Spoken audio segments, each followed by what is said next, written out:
Ayan, hello po, magandang gabi po sa inyong lahat mga ka-listeners. Kumusta po kayo? Welcome to my channel. Long time no see po mga ka-listeners. Pasensya na po kayo at ngayon lang ulit po ako nakapag-update.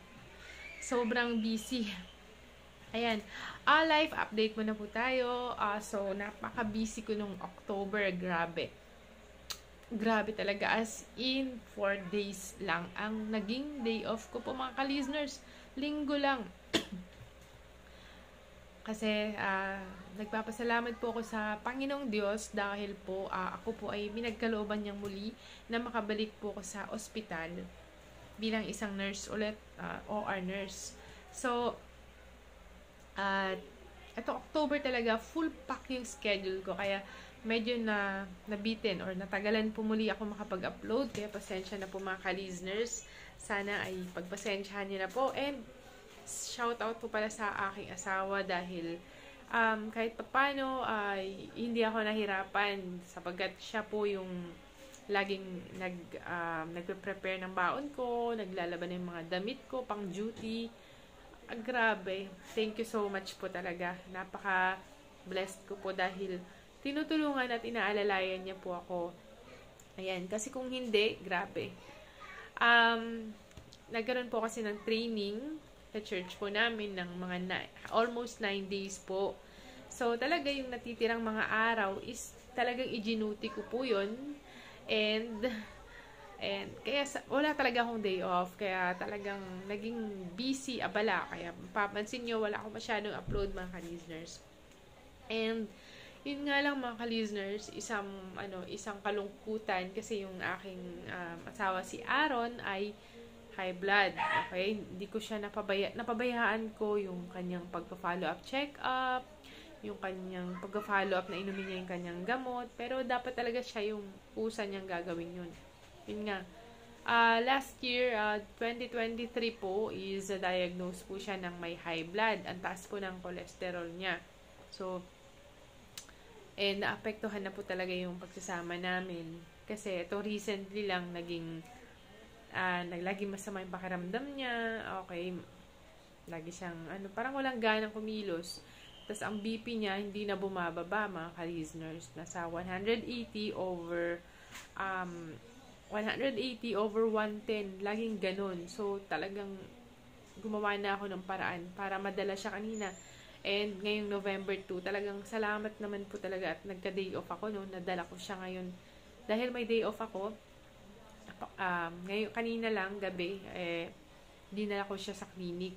Okay, pina-check up ko. So, babalik siya bukas para magpakuha ng dugo. Okay, wellness package.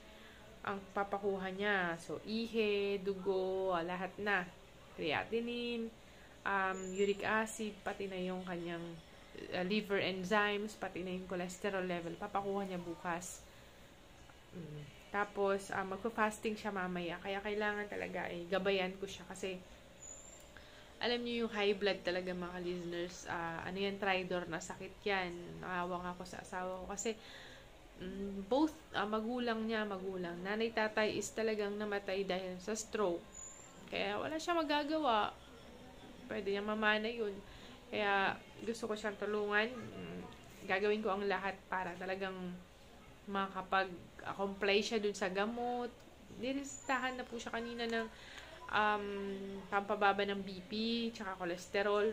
Tas, sobrang taas pa rin. Nasa 180 over 110 kanina. So, ginawa ko, take ko siya ng clonidine na, yun nga, yung binababad sa ilalim ng dila. Ang maximum lang daw ng 3 yun. Tinitake po yun kapag 160 over 100 ang BP niya na pataas or greater than 160 over 100. So, nung pangatlong pag-take niya nung clonidine is naging 150 na over 100. Kaya, ay naku mga ka-listeners, grabe, ayoko siya na mapahamak dahil nurse pa naman ako, tas hindi ko siya natutulungan dun sa BP niya, hindi bumababa. So, ang pinakamababang BP niya kanina is 150-100. So, sobrang taas pa rin po mga ka-listeners. Kaya, kailangan bukas, mapacheck up ko siya. So, So, yun na nga mga ka-listeners, talagang gusto ko siyang, mapagamot, gumaling. Sana ay maging effective na ngayong pagpa-follow up namin kay mga ka-listeners. Kaya sa mga high blood po dyan na mga magpa-check up po kayo, mag-update po kayo, huwag niyong kakalimutan yung inyong mga gamot para hindi tumaas yung inyong blood pressure. Okay? Tapos, kung may gamot kayo, kung may reseta sa inyo yung mga doktor, huwag niyong kalilimutan na inumin. Okay? Mag-alarm kayo lagi, and kung may follow-up check-up, pumunta rin. Mag-follow up po kayo.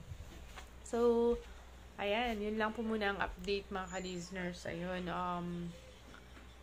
hopefully, pagpa-pray po sana natin na yung mga kamag-anak natin, mamahal natin sa buhay, ay laging maging malusog. Ayan, yan yung prayer ko mga ka-listeners. Kaya, sana maging maingat, umiwas sa mga masasamang bisyo, o kaya mga ka-listeners, maaalat na pagkain, ma-cholesterol, mamantikang pagkain, iwasan.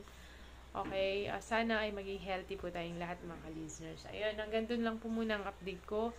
And till next time po. I love you po mga ka-listeners.